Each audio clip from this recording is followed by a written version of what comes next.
Vamos a profundizar en lo que fue mi tesis doctoral, mi investigación y resultados que publiqué el año pasado, así que bien fresquitos, que reversionaron y repensaron los datos de mi tesis.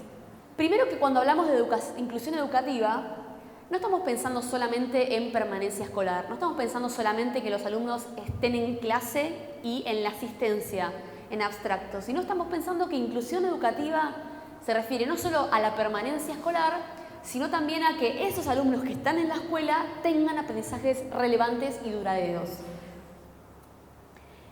También estamos pensando que uno de los modos en que se puede promover el aprendizaje de contenidos es a través de las prácticas de la lectura-escritura en todas las materias, no solo en lengua y literatura, sino que en todas las áreas de conocimiento se puede trabajar leyendo y escribiendo para que los alumnos puedan apropiarse de los contenidos que queremos transmitirles y que aprendan. Y en especial pensamos, y esto lo pongo como un supuesto, como un punto de partida, que ciertos usos de la lectura-escritura, específicamente los que son epistémicos, ideológicos, son los que más promueven que los alumnos aprendan. Y también otro punto de partida tiene que ver con la importancia de indagar en este tipo de sectores. Según la CEPAL, solamente un 33% de estudiantes de estos sectores socioeconómicos desfavorecidos terminan el nivel secundario. Entonces me parecía importante esta cifra como para resaltar por qué nuestro interés en este tipo de poblaciones. Entonces, estamos partiendo de pensar que la inclusión educativa puede hacerse del aprendizaje en las disciplinas. ¿Cuál es la pregunta que nos formulamos con nuestra investigación doctoral? Entonces, si pensamos que se puede promover el aprendizaje en las disciplinas a través de la lectura-escritura, nosotros nos interesaba ver cómo se proponía leer y escribir en materias de ciencias sociales, que es el área que yo específicamente seleccioné para indagar, del nivel secundario en alumnos de estos sectores. ¿Cómo se está proponiendo en las aulas de las escuelas secundarias? ¿Y por qué este énfasis en lectura-escritura? Un poco ya lo señalé cuando hablé de los puntos de partida. Pensamos que la lectura-escritura tiene sentido, tiene especialmente importancia cuando se proponen usos epistémicos. ¿Qué es esto de lo epistémico? Es un término, un concepto de un autor que se llama Wells, que habló de la potencialidad o función epistémica de la lectura-escritura. ¿Qué es esto? Que leer y escribir pueden ser instrumentos, mejor dicho, pueden ser instrumentos de pensamiento, pueden permitir pensar y pueden permitir desarrollar nuevos conocimientos a través del diálogo que se produce entre el texto y un lector o un escritor, depende de la práctica que se está ejerciendo con ese texto. Entonces, hay ciertos usos de la lectura-escritura que pueden ser epistémicos, que nos permiten construir conocimiento y nos permiten pensar. ¿Cuáles son esos usos? De acuerdo a varios autores que tomamos en nuestro marco teórico y tomo en mi investigación, los usos que son epistémicos en la lectura, la escritura y el diálogo en el aula son aquellos que se interpenetran. ¿Qué es esto? Son aquellas actividades de lectura, escritura y diálogo que se entrelazan, que se entretejen en el aula. De ese modo, o como dice ahí, interpenetración, que es un concepto de una autora que se llama Olga Diste, que es noruega. De acuerdo a esta autora, cuando se interpenetran la lectura, la escritura y el diálogo en el aula, hay más posibilidades de que se utilice epistémicamente estas prácticas. Es decir, hay más posibilidad de que se propongan oportunidades de aprendizaje. Acá hay dos autores que utilizo mucho, que investigaron justamente esta idea de la interpenetración entre leer, escribir y dialogar en el aula, que son Wells, ya lo nombré, y Diste. Wells, por ejemplo, lo que indagó es que cuando en las aulas se hablaba sobre lo leído, él lo que pudo encontrar son datos que luego interpretó y pudo analizar que los alumnos aprendían el lenguaje escrito, pero también al mismo tiempo aprendían sobre el conocimiento que estaba en los textos, cuando se proponía en el aula hablar sobre lo que se acababa de leer. Ahí aparece esta interpenetración entre el diálogo de hablar y una lectura. Lo mismo encuentra Diste, en la misma línea, encontró en historia, en clases de historia, que ella era docente, encontró que cuando les hacía escribir a los estudiantes de determinado tema de historia y luego ese escrito era la base para discutir oralmente, acá habría una interpenetración entre la escritura y la oralidad del diálogo, también encontró que los alumnos podían, a partir de eso que habían escrito previamente, dialogar y podían argumentar sobre el tema de historia que estaban trabajando en el aula en ese momento. Ahí están esas citas si quieren leer los textos completos, esos estudios muy interesantes. También de Olga Diste, en nuestra investigación tomamos dos conceptos que hoy también los expliqué en el taller a la mañana, que son las clases donde hay rasgos de monologicidad y dialogicidad. ¿Qué son estos rasgos? Son clases en las cuales, las de monologicidad, son clases en las cuales hay un monólogo, hay una voz que monologuea todo el tiempo, que es la voz del docente que predomina. No aparecen en las clases que tienen más estos rasgos otras voces que no sean la del docente como voz autorizada, como la del saber legítimo. En cambio, en las clases que son más de tipo dialógicas, sí se pueden encontrar que los alumnos hablan, que los alumnos dan su opinión, que los alumnos entran en conflicto opiniones diferentes de los alumnos. Ahora les voy a mostrar con datos de mi tesis en qué clases pasó una u otra situación, para que podamos compararlas qué pasa con los alumnos. Hoy en el taller ya no tenía tiempo para este tipo de ejemplos, pero acá quiero enriquecer la conversación con estos ejemplos. Y por último, respecto a esto de la potencialidad epistémica, es interesante decir que no es que una tarea intrínsecamente es epistémica y otra no, sino que la tarea también depende que sea epistémico o no, el uso que se proponga depende cómo intervenga el profesor. Es decir, puede plantear una tarea súper rica, pero depende también cómo intervenga para ver si esa práctica resulta epistémica o no. Eso también lo voy a mostrar centrándome en los modos de intervenir, que son, justamente es una variable que yo categoricé para mostrar diferentes modos de intervenir el docente, cómo generan diferentes comportamientos en los alumnos. Entonces, ¿cuáles son las herramientas que a mí me permitieron pensar estos datos que les voy a mostrar inmediatamente? Por un lado, necesité relevar estudios de lo que es la permanencia escolar. Ahora les voy a mostrar por qué. Porque hay una gran pata en esta escuela que yo indagué que tiene que ver con fomentar la permanencia. Entonces, inevitablemente los datos me hablaban y tuve que ir a buscar bibliografía que me permitiera pensar. También necesité, y hoy lo puntualicé bastante en el taller, pensar la enseñanza. Mi tesis es una tesis didáctica en la cual yo hago el foco en la enseñanza y pienso cómo, ¿se acuerdan la pregunta que les señalé hace un rato? ¿Cómo se propone leer y escribir? El foco está puesto aquí, en un docente, y ver qué propone y cómo resulta. Entonces, para pensar las propuestas del docente necesitaba autores que me hablaran de enseñanza. Utilicé la teoría de las situaciones didácticas de Brousseau, que es un didacta de la matemática, pero me permitió a mí esos conceptos repensarlos a la luz de ciencias sociales. Y también utilicé la teoría de la acción conjunta de Saint-Séville, que es un autor que es discípulo de Brousseau y lo retoma. Y también, por supuesto, tenía otra gran pata de mi tesis, que es lo que les estoy contando, que es la lectura-escritura.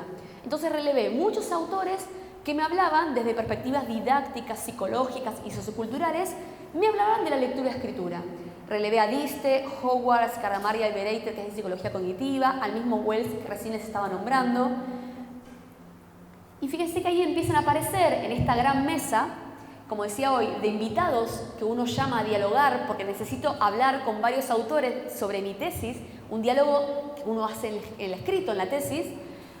Empecé a pensar la importancia del trabajo colectivo en una escuela para la permanencia escolar, la importancia de un vínculo afectivo. Ahora inmediatamente voy a pasar a contarles eso. Trabajé esta idea de la función epistémica de lectura-escritura que les acabo de definir, en oposición a una función reproductiva de la lectura-escritura, y también usé términos como medio para pensar la enseñanza, un medio que construye el docente, así como también la idea del contrato didáctico que se establece entre alumnos y el docente. Les cuento un poquito de la metodología, que no me parece menor en una investigación.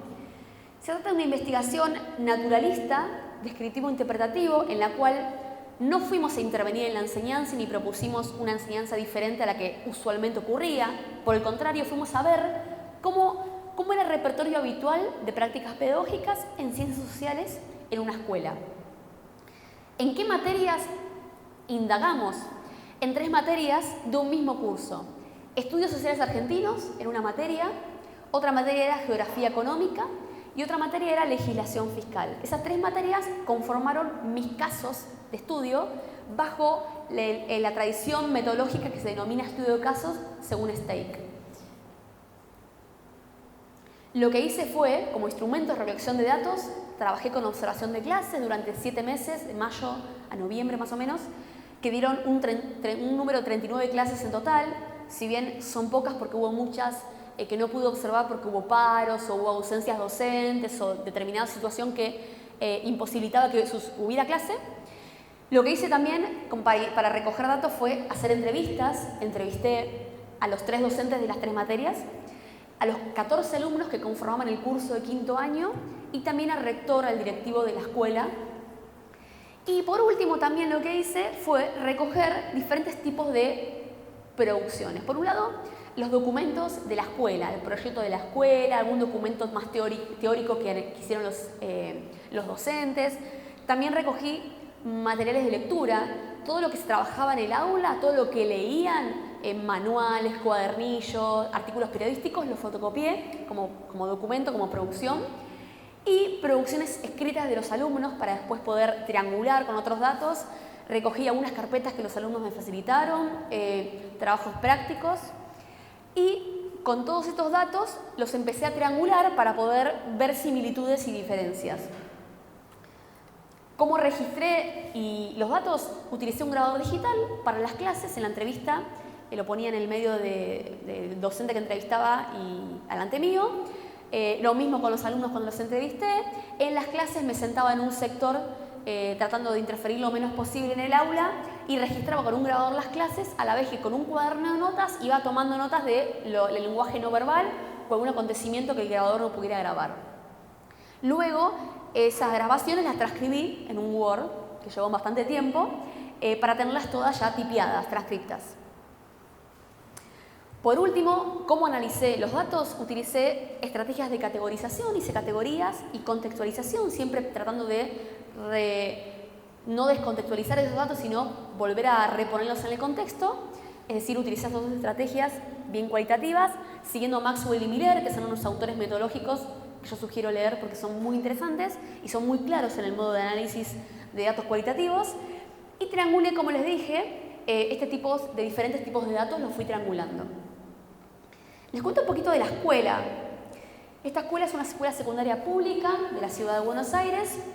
Hoy contaba a la mañana que está en una zona de contrastes socioeconómicos. ¿Por qué? Porque el barrio donde está la escuela es de clase media alta, en zona norte de la ciudad de Buenos Aires. La zona, fíjense, que tiene contrastes socioeconómicos, el barrio, la zona norte de la ciudad de Buenos Aires, y allá en el rectángulo gris, aquí hay un centro como un shopping, que también, digamos, bastante grande, que circunda, fíjense, toda la zona. Entonces hay contrastes socioeconómicos muy claros.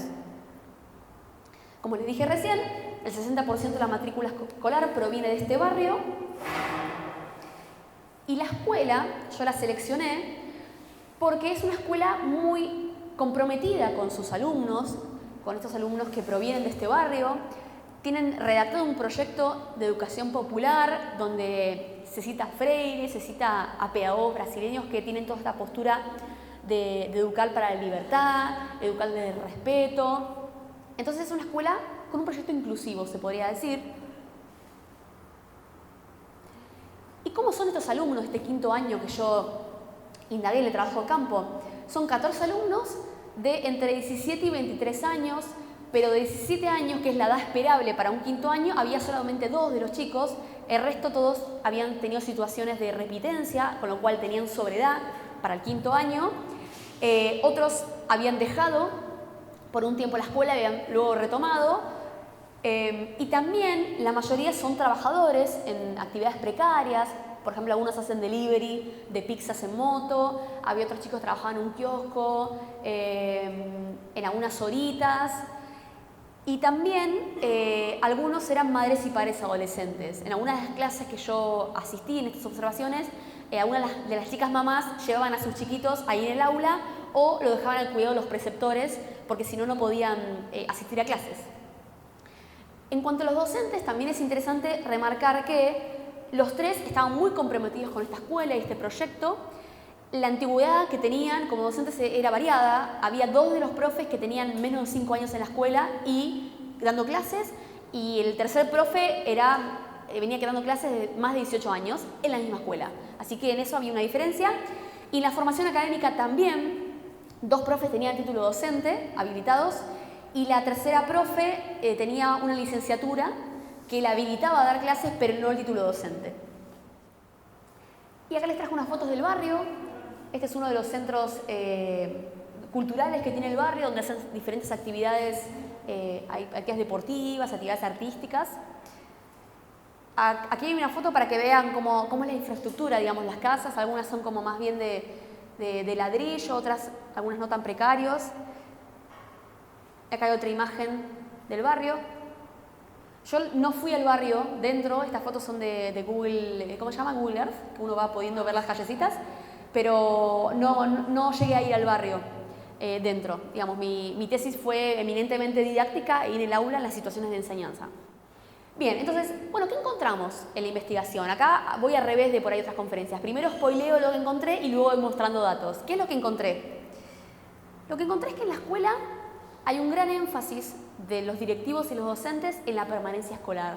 Ya les voy a mostrar que hay muchas acciones de la institución en conjunto o de los docentes con los alumnos en las cuales tratan de fomentar el vínculo afectivo, que los chicos les tengan afecto, que quieran ir a clases por ellos. Pero no encontramos, eso es lo que, como resultado principal de mi tesis, no encontramos que se trabaje con lectura y escritura para que los chicos aprendan. No hay como conceptualizado lo que es el aprovechamiento de leer y escribir para aprender. Todo el proyecto educativo habla del vínculo, del afecto, pero no hay nada pensado con lectura y escritura en las materias. Entonces, nosotros pensamos que no hay este aprovechamiento y el pensar cómo ofrecer oportunidades de aprendizaje significativos. Y ahora esta tesis central la voy a mostrar con datos. Lo que vimos, y le anticipo, es que las prácticas de enseñanza no potenciaban estos usos epistémicos de la lectura-escritura, como les vengo contando, que teorizan otros autores.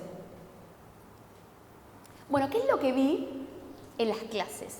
En 37 de las 39 clases había actividades de lectura-escritura, una gran mayoría.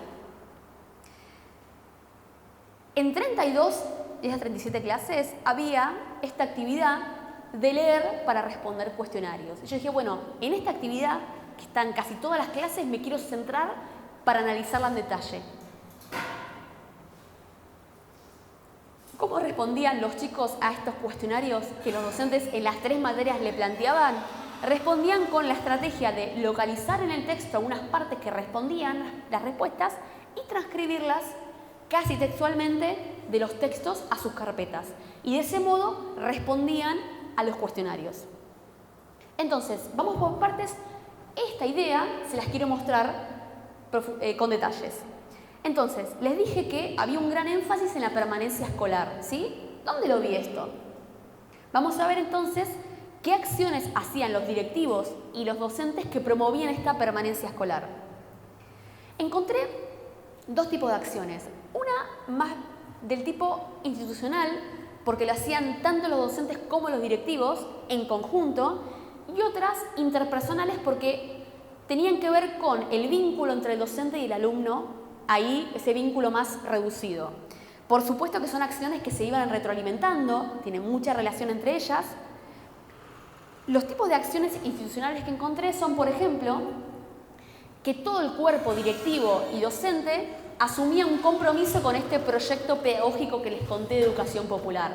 Todos tenían realmente un compromiso y seguían sus lineamientos. A la vez, también, colectivamente abordaban problemáticas y ellos mismos referían, ahora les muestro un ejemplo de fragmento de entrevista, que cuando tenían algún problema iban al preceptor o a otro docente o a hablar con el rector para ver cómo abordarlo. Un modo de acción institucional que buscaba que los chicos vayan a clases y no abandonen la escuela. Los tipos de acciones interpersonales encontré 3 modos. Uno era que los docentes con los alumnos trataban de construir un vínculo afectivo para que a partir de ahí los chicos no abandonen las clases. A la vez, no solo que promovían ese vínculo, sino que les decían que confiaban en que ellos pueden aprender. No es algo menor, ahora les voy a mostrar. Esto se veía claramente cuando les decía, no, dale, vos podés. Porque los chicos en las clases yo los he escuchado, a mí no me da la cabeza para esto que usted está proveyendo, profe. No, sí, vos podés. Y a la vez también, en este vínculo, uno a uno, si se quisiera, acompañaban la trayectoria escolar. Entonces, si no venían a clase, los llamaban por teléfono, o cuando tenían algún problema iban a preguntarle, che, ¿qué pasó? ¿Querés que te ayudo? ¿Querés quedarte después de clase que te ayudo? Todas estas acciones yo encontré e interpreté que tienen que ver con una toma de postura institucional. Y una lectura en positivo, siguiendo a Charlotte, ¿qué es lectura en positivo? Que en vez de quedarse con esta lectura que podría ser negativa, de uy, mirá estos chicos, la verdad que estos chicos llegan fumados al aula, porque a mí me han contado los chicos que venían, se fumaban un porro antes de entrar a clases, en vez de los docentes decir, estos chicos vienen fumados, estos chicos vienen dormidos, se me quedan dormidos, no hacen lo que les mandé, pensaban en positivo, a partir de lo que se tenía, pensar en las posibilidades de qué hacer con eso, no una posición de resignación o de impotencia. Eso yo lo denominé como una lectura en positivo que tiene que ver con una posición crítica a nivel político, que claramente se veía en las entrevistas. Les traje 2 ejemplos, uno de cada acción, cortitos, pero bueno, en mi tesis pueden leer más. De paso la propaganda de que si ponen GISIOLEM, que son las siglas de mi equipo de investigación, hay una pestaña donde por nivel educativo, secundario, universidad, posgrado, pueden entrar y descargarse PDFs de nuestras investigaciones y ahí está mi tesis completa, donde pueden ver varios ejemplos de estos fragmentos. Esta acción institucional de asumir un compromiso con este proyecto escolar inclusivo, les traje este fragmento que para mí es muy ilustrativo y muy lindo del rector, que dice, por ejemplo, usamos términos como la inclusión, contra la exclusión, no es solamente a favor de la inclusión, sino que es inclusión emancipadora. El eje está puesto en primero que los chicos tengan escuela. No se puede educar si no están los chicos en la escuela. Dentro de la escuela habrá que pensar las perspectivas culturales, sociales, los modos de vida. ¿Cómo hago para que se quede? A nosotros nos interesan los chicos, tienen que estar en la escuela. Les decimos, tenés que quedarte. Aquí se puede ver, sobre todo en los subrayados en negrita, que dice para destacar, esto de tienen que estar en la escuela, queremos que estén, que se queden, que no abandonen. De la acción interpersonal elegí este ejemplo ilustrativo donde se manifiesta la confianza en la posibilidad de que los chicos aprendan, que no es menor en este tipo de sectores. En mi tesis relevé que en sectores socioeconómicos desfavorecidos o grupos sociales vulnerabilizados, este término que se utiliza acá, hay una gran baja autoconfianza, autoestima muy baja de la posibilidad de que tienen de aprender, con lo cual esta acción interpersonal es muy relevante. El profesor de Estudios Sociales Argentinos me dijo, los alumnos tienen un problema de autoestima. A mí me llegaron a decir, a mí no me da la cabeza. Yo también lo vi en las clases. Y les digo, pero si a ustedes no les da la cabeza, no estarían acá en una escuela. Esto es una escuela normal. Más allá de la dificultad del contexto en que se encuentran, habría que romper esta cuestión de yo no puedo, yo no debo. Y sí que pueden. Yo estoy convencido que pueden. Esto me lo dijo a mí en una entrevista, pero también tengo fragmentos donde en las clases los docentes decían comentarios de este estilo a ellos mismos, no solo a mí que era la investigadora, sino que en la clase ellos afirmaban. Por ejemplo, ahora me viene a la mente una vez que hablaban sobre qué hacer después del secundario y ellos lo veían al profe como, wow, el saber, ¿no? No, porque usted estudió. Y bueno, él decía, pero ustedes pueden estudiar. Y no, pero a mí, no me da la cabeza para seguir estudiando. Yo, suerte que termino el secundario, les decían. Yo quiero algo cortito porque no puedo seguir, me aburro, no me sale, no entiendo.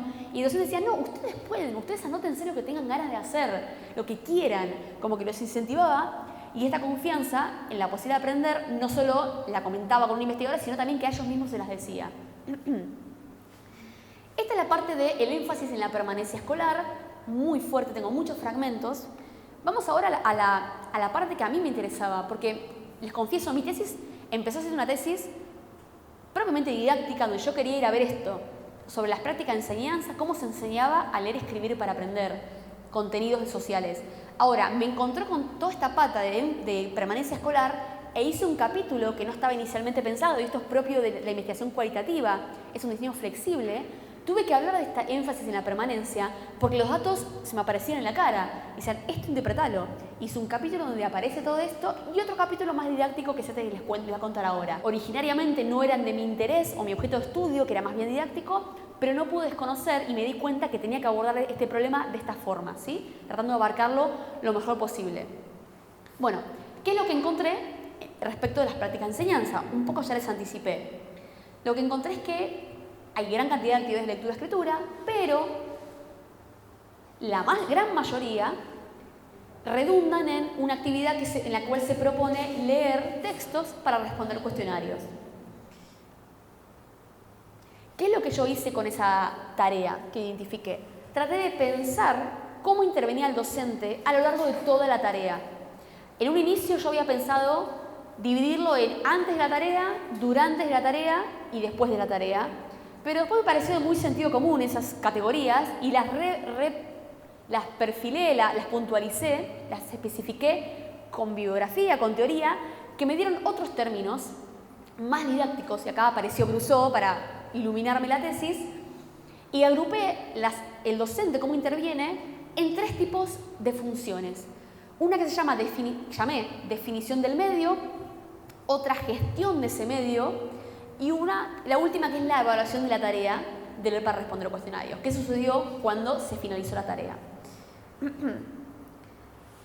Acá viene el otro spoiler, que tiene que ver con que de estas intervenciones docentes que ahora les voy a pasar a contar, muy pocas proponían leer y escribir con usos epistémicos y dialógicos. Les voy a mostrar cuáles, pero eran las menos.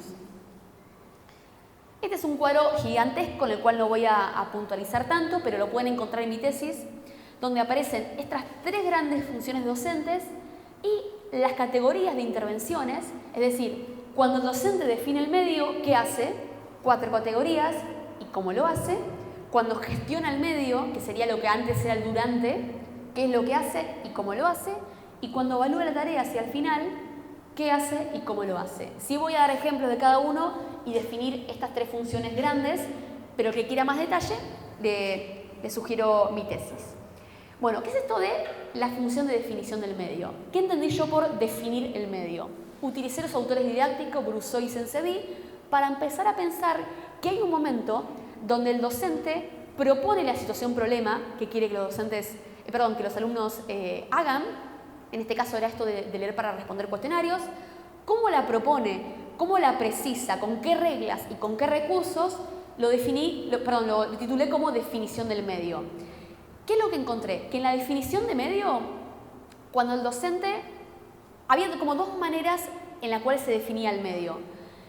Una era cuando la tarea de leer para responder cuestionarios se planteaba para hacer en la clase y con manuales, textos escolares y con consignas de localización, que son consignas en las cuales, un poco hablé esto en el taller, rápidamente el alumno puede identificar la respuesta porque el modo que está formulado la pregunta se puede encontrar tal cual en el texto. Cuando aparecían este tipo de consignas de localización, porque es localizar en el texto, y estos manuales escolares para responder cuestionarios, los alumnos se ponían a leer. Entonces, en esta definición del medio, lo que ocasionaba que el docente propusiera las reglas de esta manera es que los alumnos empezaran a leer los manuales. Ahora, cuando los docentes proponían otro tipo de consignas más complejas de entender, que tal vez requerían comprender todo el texto en su totalidad, y proponían textos más difíciles que ellos no estaban acostumbrados a leer, por ejemplo, un capítulo de un libro, los alumnos empezaban a hacer otra cosa, todo menos leer. Se ponían a charlar, se ponían a escuchar música.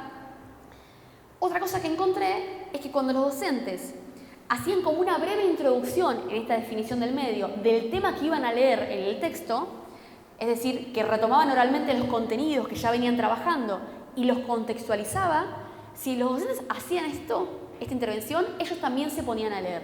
Cuando esto no ocurría y simplemente el docente venía y decía, bueno, leamos tal texto, los chicos no se ponían a leer y hacían otras cosas.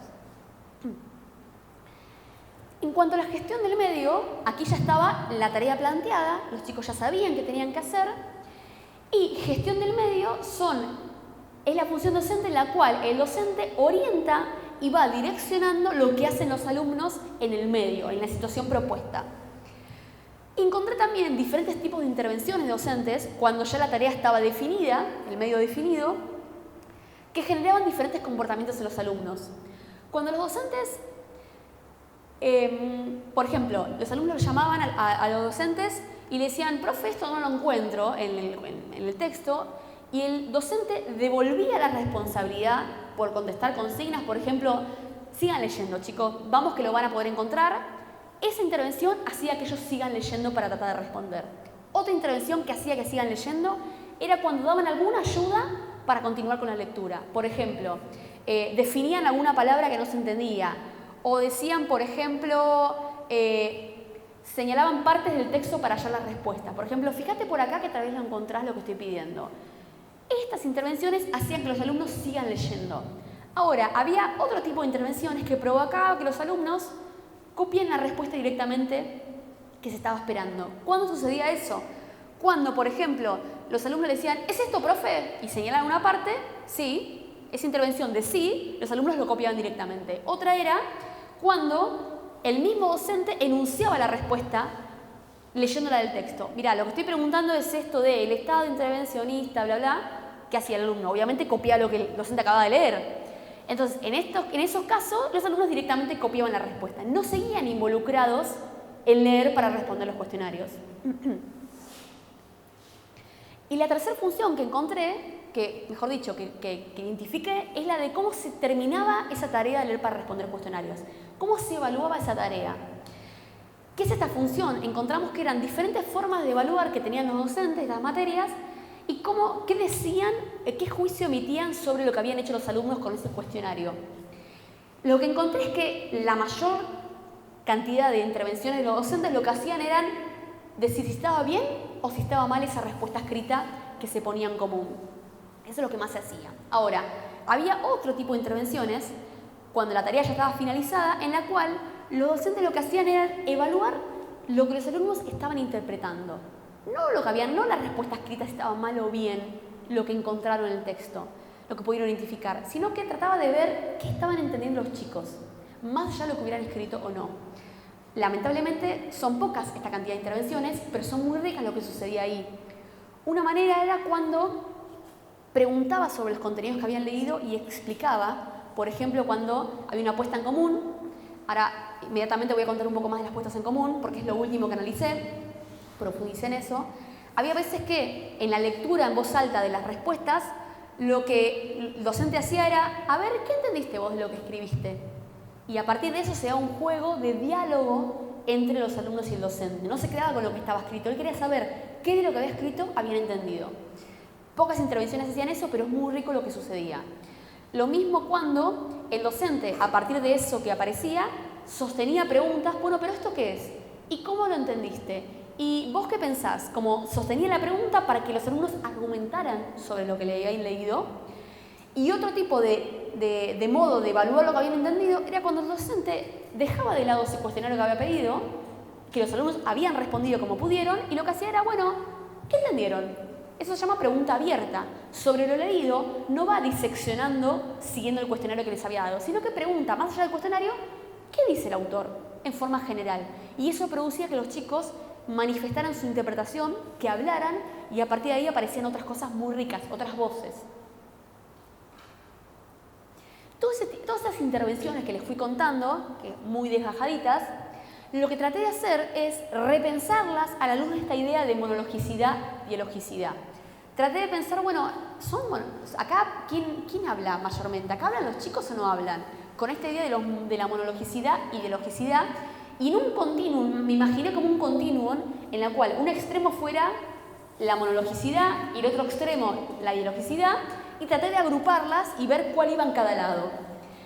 Por un lado, encontré algunas intervenciones que son bien monólogos docentes, otras intervenciones que son en las cuales los docentes alientan que los alumnos, como les decía recién, pudieran expresar su interpretación, y aquí aparecen más voces, con lo cual son bien dialógicas, y en el medio algunas intervenciones en las cuales los docentes mayormente exponen, hablan ellos, y los alumnos van tirando algún que otro comentario, ¿sí? Con lo cual ahí lo puse en la mitad de este continuum imaginario, porque si bien predomina la voz del docente, no es un monólogo del cual no hablan, sino que están aportando también. Entonces, para ilustrar un poquito, les voy a dar un ejemplo de cada uno. Vamos a empezar por los monólogos docentes. Un tipo de intervención en este extremo monológico es la categoría de enunciar respuesta. ¿Cuándo sucedía esto? Trajo un ejemplo de estudios sociales argentinos, una de las materias que dije que indagué, la clase 11. ¿Qué pasaba acá? Los estudiantes, contexto, están leyendo textos de un cuadernillo para responder un cuestionario que había dictado el docente. Entonces Jessica, una alumna, lee del texto, el texto se llama La sociedad salarial está de fiesta, se llama así. Profe, lo llama el docente, y señala en la carpeta la consigna que tiene que responder. La consigna pedía características del modelo de Estado y modelo económico. ¿Qué dice el docente?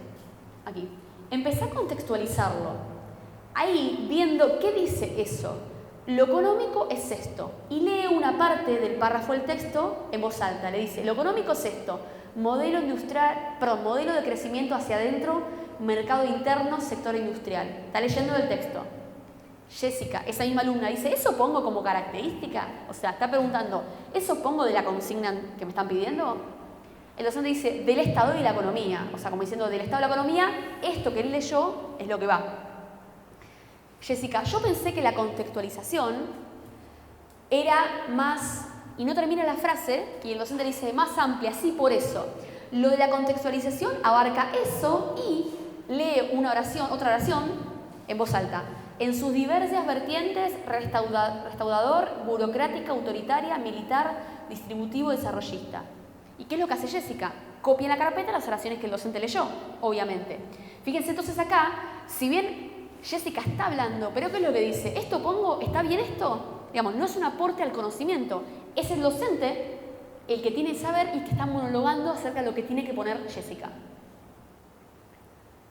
Decíamos que en este continuum de monologicidad y logicidad había unas intervenciones en las cuales había una predominancia en la voz del docente, pero los alumnos algún aporte que otro hacían. ¿Cuándo pasaba esto?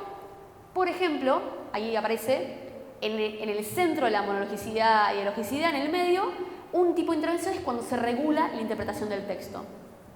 Esta es otra materia, así traje variedad, la clase 9 de legislación fiscal. Para responder el cuestionario, los alumnos están leyendo las carpetas la definición de impuestos sobre los bienes personales, que copiaron del pizarrón. La tienen en la carpeta y tienen una pregunta que pide trabajar sobre este impuesto. Ernesto lee la carpeta. Todos los bienes gananciales que tenga la mujer es una parte del texto que define impuesto que él tiene copiada la carpeta. El texto dice, que él copió, tributará al marido todos los bienes propios y los de la sociedad conyugal con excepción. Bienes adquiridos por la mujer en el ejercicio de la profesión. Que exista separación de bienes, que la administración de todos los bienes gananciales la tenga la mujer según resolución judicial. Esta parte le subrayé, todos los bienes gananciales que tenga la mujer, es la que él le pregunta, todos los bienes gananciales que tenga la mujer, porque no la entiende y necesita entender esa definición para poder responder el cuestionario. Entonces, dice la docente, sí, suponete que vos te casás, una vez que te casaste, todo lo que consigas después de eso es un bien ganancial. Ernesto pregunta, ¿y lo que tenías antes? Le dice la docente, lo que tenías antes es tuyo. Y Ernesto dice, ¿y cómo saben los jueces, digamos, ¿no? Porque habla de la resolución judicial. Y la docente dice, porque vos en la escritura de una casa siempre te salta, te aparece la fecha. Ernesto dice, ¿y un televisor? Suponete que yo me compré un plasma de 42 pulgadas. Es tuyo, dice Jessica, una compañera. Ernesto dice, ¿pero qué sabe el tipo, el juez, si es tuyo? Y la docente dice, vos tenés que tener una boleta, la factura, específicamente a tu nombre. Si no tenés la factura, fuiste. ¿Viste que a veces en la factura no te ponen el nombre de a quién se expide? Pero si vos lo pedís, te ponen el nombre. Es una pavada. Y sigue dando ejemplos. Entonces los alumnos escuchan y luego siguen leyendo. En este ejemplo, si bien los alumnos aportan, es la docente la que tiene el saber y está explicando el conocimiento que a los chicos les cuesta entender. A mí también me costó entenderlo para analizarlo, realmente. Por último tenemos intervenciones, les decía, en un extremo más bien dialógico, donde las voces están a la paridad. Vamos a ver cómo es esto, porque parecía que anterior también hablan los alumnos. Bueno, veamos una gran diferencia con este tipo de intervenciones, donde los docentes alientan que los chicos enuncien sus interpretaciones. Estas intervenciones que les voy a mostrar tienen potencialidad epistémica y justamente son una minoría y por eso no había señalado hasta aquí, pero ahora les cuento. Fíjense los circulitos que yo les puse para marcar la predominancia. este tipo de intervenciones que les voy a mostrar ahora son las que menos había. Estas eran la mayoría, por eso el círculo grande, y estas no tantas. Pero la minoría eran justamente las que tenían potencialidad epistémica. ¿Cuáles son esas clases, ese tipo de intervenciones? Por ejemplo, es una intervención que yo le denominé sostener pregunta. Algo les fui contando recién de qué era esto de sostener pregunta, y también los que vinieron al taller lo trabajaron, y ahora, bueno, lo marco dentro de esta definición, porque antes lo di sin categoría para que los participantes lo pensaran. Es la clase de Estudios Sociales Argentinos, la clase 2. Están leyendo, es una apuesta en común de un cuestionario sobre un artículo de Mario Margulis, que es un sociólogo. El artículo se llama El difícil arte de asir a la juventud. Entonces, el docente dice, el autor plantea esto de juventud dorada, un concepto de Margulis. ¿A qué hace referencia cuando dice juventud dorada? ¿Sería dorada? ¿O qué otro sinónimo le podemos...? Y lee la pregunta. Explica a qué se refiere cuando menciona la juventud dorada, que era la consigna que estaba en el cuestionario. Ernesto dice, lo mejor, que tenés que ser perfecto, dice Carla. Lo mejor, lo añorado, ¿no? Retoma el docente. Sería la juventud soñada, dorada, y tenés que ser, me dijiste vos, y trata de incentivarla a Carla. Carla le dice perfecto, perfecto. Carla dice, tenés que ser otro tipo de persona. ¿Qué quién? Dice el docente. ¿Quién acepta? ¿Cómo lo definirían ustedes? ¿Por qué el autor explica eso? ¿Cómo tiene que ser la juventud según esta concepción de juventud? Fíjense que no está diciendo, esto es la juventud, búscalo acá, o esta es mi definición.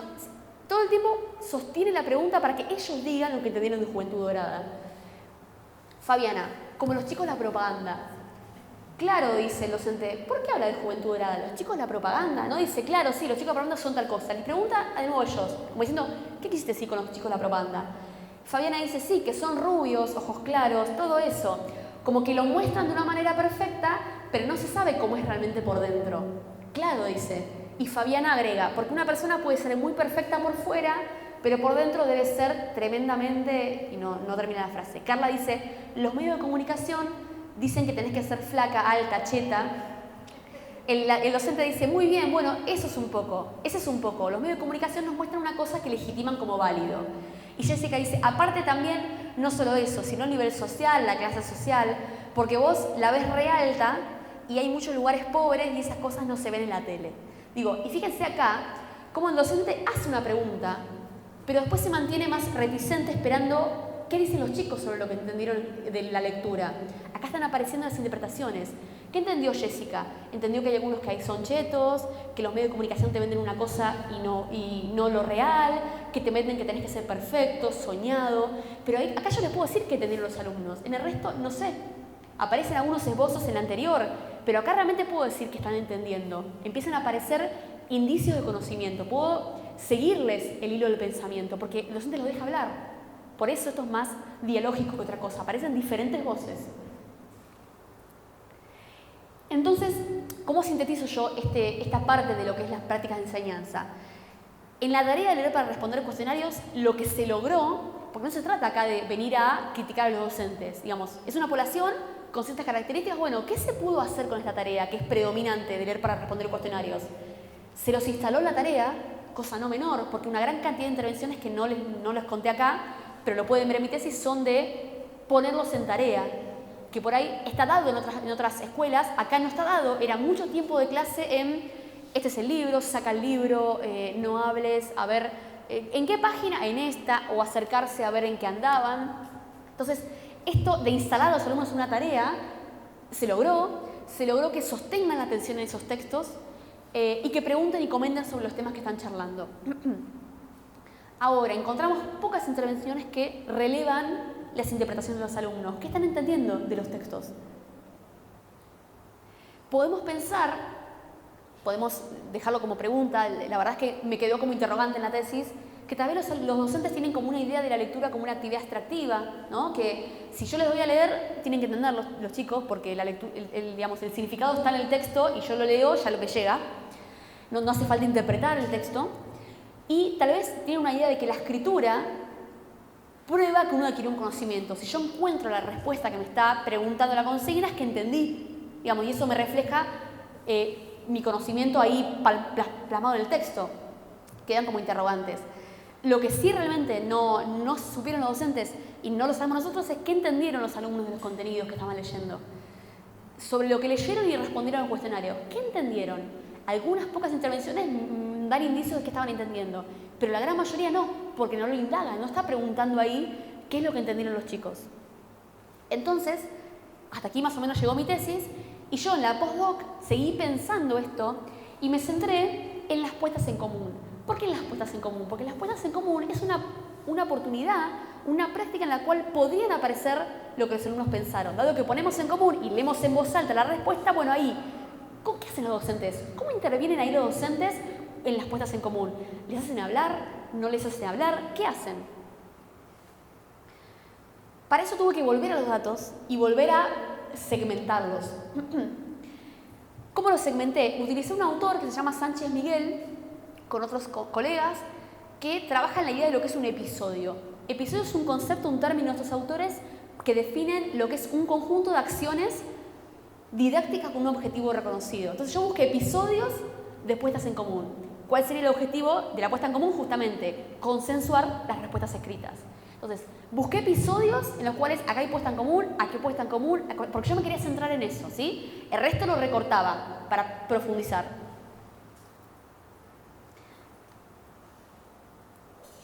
Después de esas puestas en común, lo que hice fue también segmentar en ciclos de interacción. Ese término lo usan estos mismos autores para definir el conjunto mínimo de intercambios para que el docente y estudiante lleguen a un acuerdo sobre el conocimiento en juego. Es decir, cuando la respuesta se da por listo. Eso para mí era un ciclo de interacción.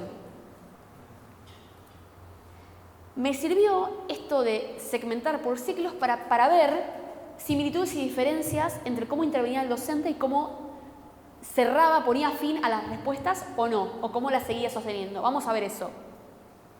Lo que hice fue compararlos y agrupé esos ciclos de interacción para ver cómo intervenían los docentes y armé dos categorías de modo de intervenir. ¿Cómo intervienen? Entonces, el spoiler, digamos, que luego prepara para los datos. Lo que vi es que, bueno, esto ya lo había comentado, en la tarea de leer para responder cuestionarios dieron tiempo de clase para leer algunos, para responder cuestionarios, y van recorriendo el aula para responder las consultas. Los textos que habían leído en esta tarea eran la mayoría eran textos escolares, cuadernillos o manuales, y las intervenciones en las puestas en común denominamos de este modo, lo anticipo y luego paso a detallar y a describir. Un modo de intervenir docente es el avalar la respuesta escrita, que se lee en voz alta, y pasar a otro tema. Y el otro tipo de intervención es cuando esa respuesta que se lee en voz alta, el docente la retoma para seguir pensando sobre el tema. Vamos a ver estos dos tipos de categorías bastante opuestas. Por un lado tenemos esta categoría de avalar las respuestas y pasar a otro asunto.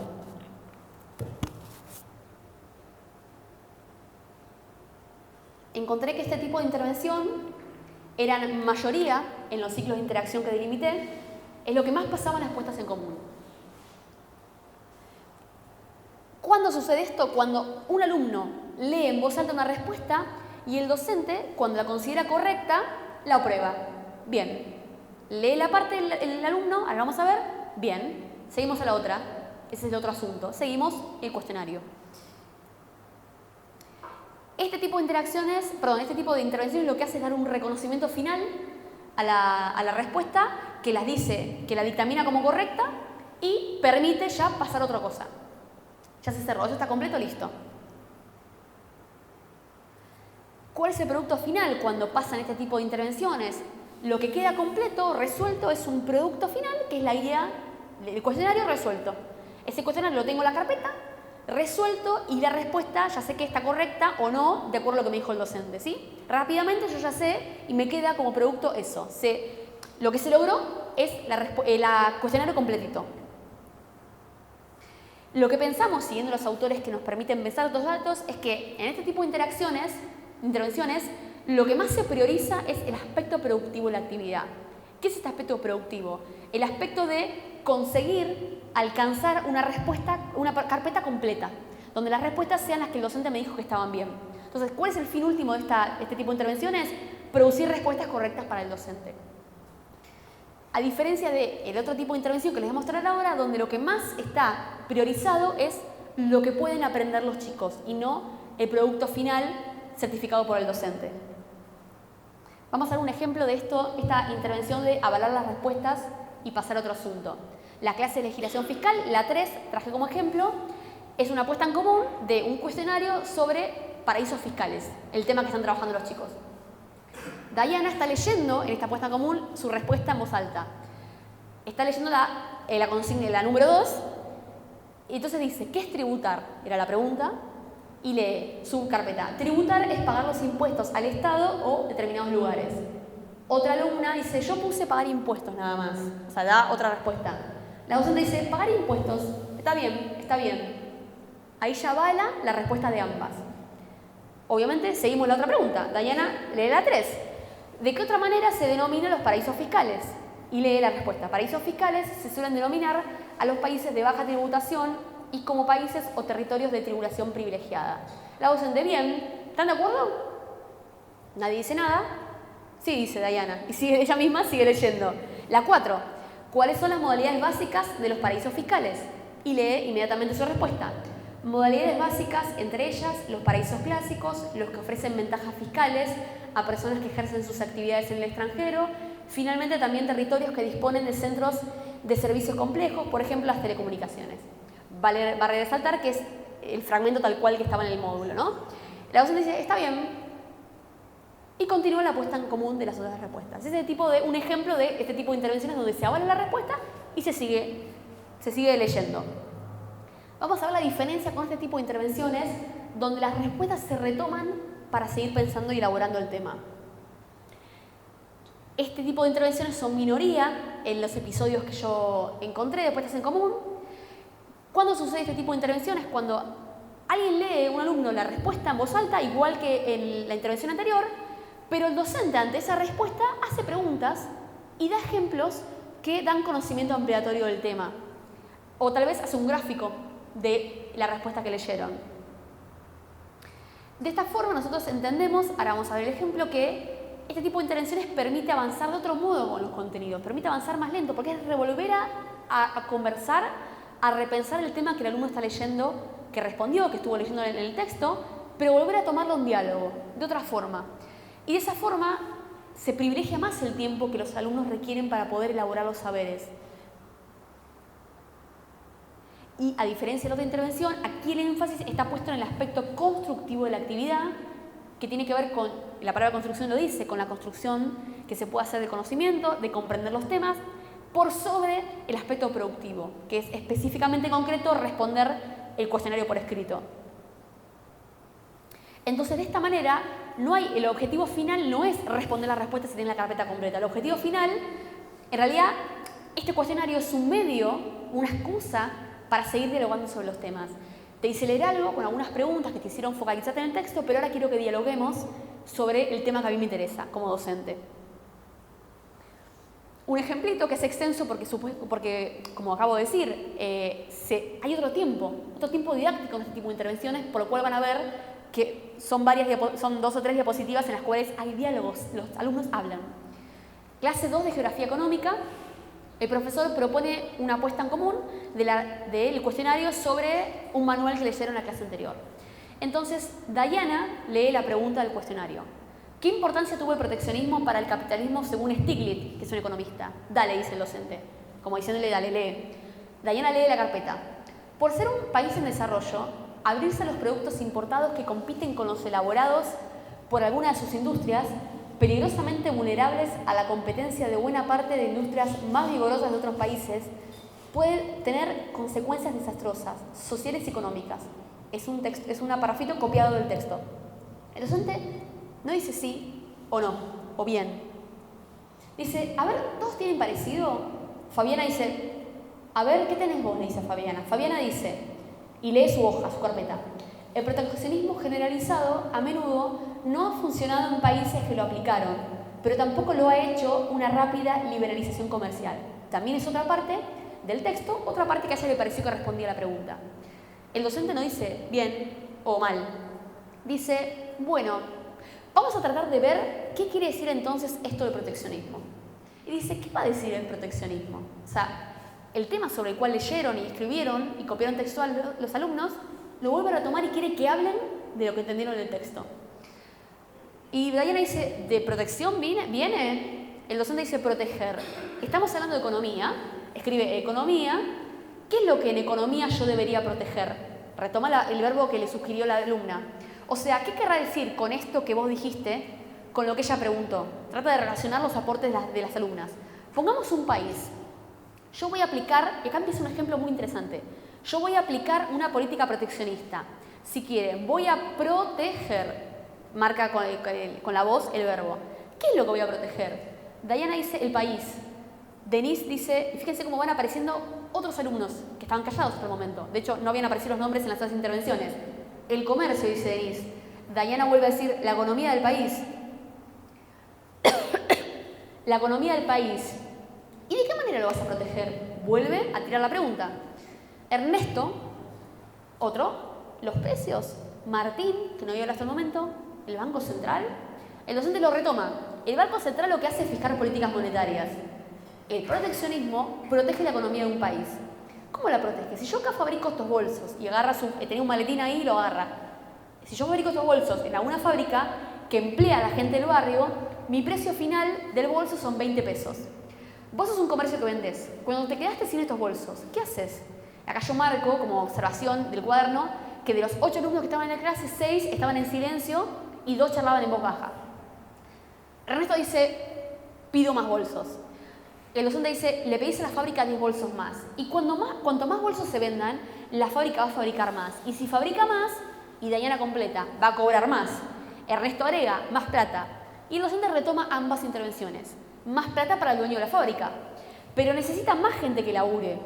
Supongamos China tiene 1.200 millones de habitantes. Laburan todo el día.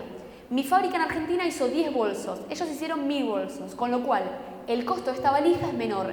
¿Qué pasa si yo dejo entrar, con el ejemplo que él está proponiendo, sosteniendo, tira de nuevo la pregunta? ¿Qué pasa si yo dejo entrar a estos bolsos chinos a mi país? ¿Por qué tiré la pregunta? Porque es algo que no estaba escrito en el texto, es sobre lo que leyeron y de esta manera puede ver si están siguiendo el conocimiento que quiere que construyan. ¿Qué pasa si yo dejo entrar a estos bolsos chinos a mi país? Nadia, que estaba callada hasta el momento, dice, dejá de fabricar vos. Denise dice, ¿y por qué nadie te da trabajo? El docente dice, y en el momento que comprabas el bolso chino de 2 pesos, ¿qué sucedía con la fábrica de acá, de Argentina? Quebraba, dice Ernesto. Quebraba, dice el docente. El dueño no fabrica más, pero ¿qué otra consecuencia tenía? Diana dice que no podía pagarle a los empleados. O sea, que los empleados quedaban, dice el docente, desocupados. Desocupado, bien. ¿Qué va a traer esto entonces? Dice el docente. Fíjense, sobre el mismo ejemplo que empezó a plantear, a partir de una respuesta leída en una puesta en común, surge todo este ejemplo que hace participar a los alumnos. ¿Qué va a traer esto entonces? Desempleo. Desempleo.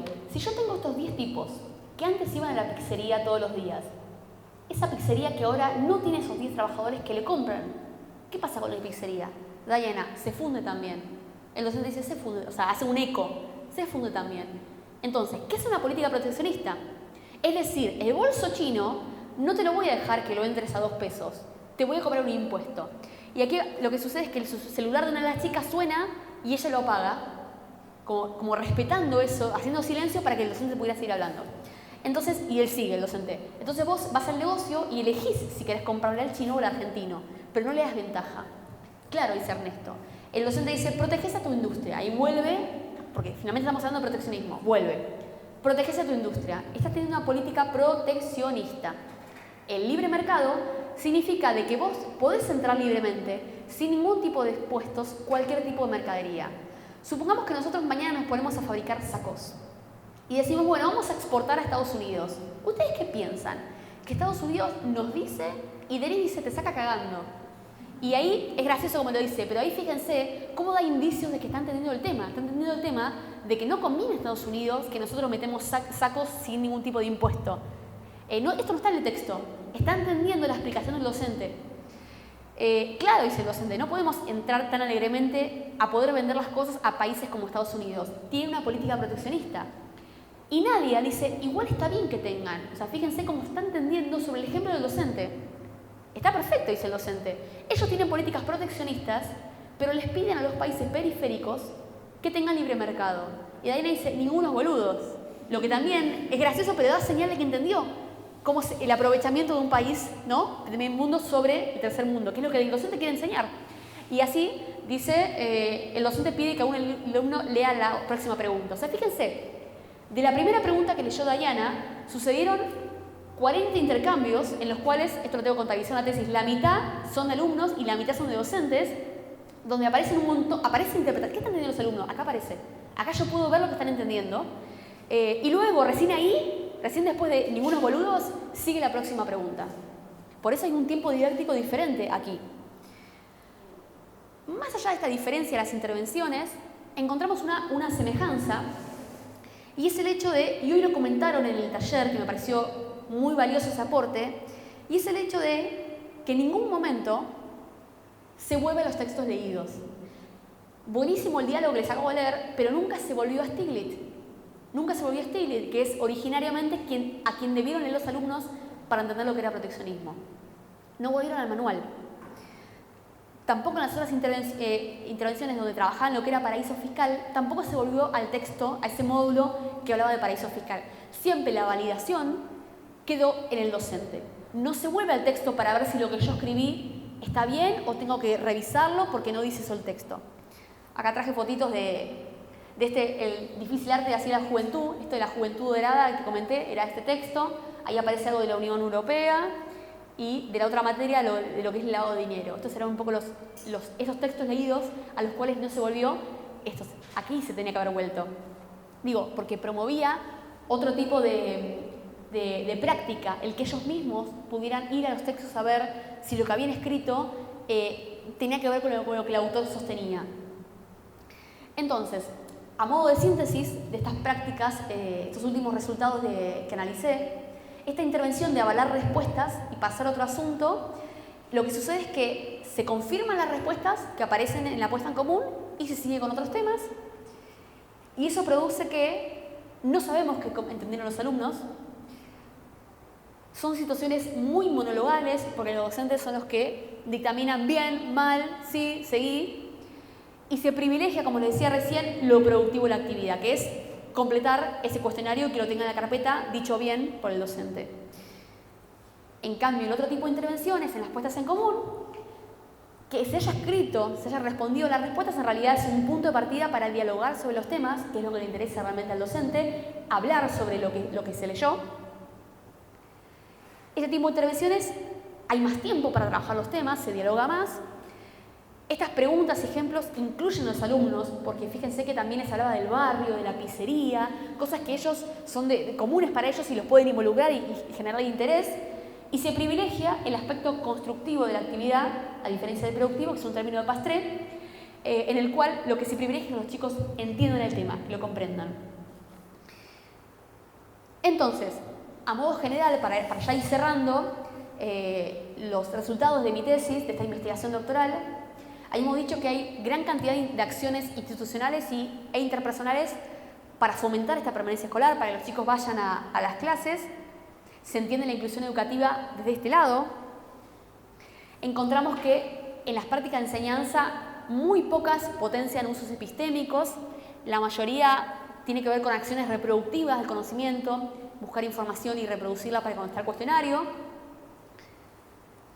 Entonces, lo que pudimos ver respecto a la inclusión, para retomar el tema con el que inicié, es que la inclusión educativa se propone a través de la permanencia escolar, principalmente, a través de lo vincular, lo afectivo, lo de confío en vos, estoy con vos, tengo estima, vení, contame tus problemas.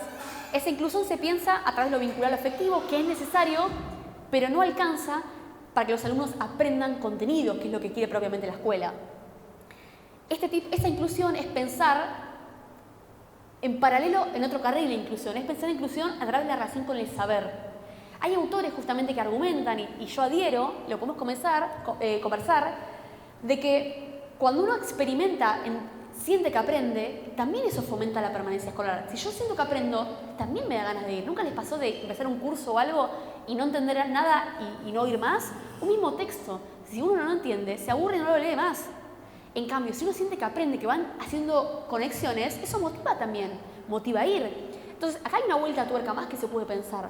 Se puede pensar que la misma experiencia de aprender, estoy aprendiendo, hace que uno vaya a la escuela y asista y por ende fortalecer la permanencia.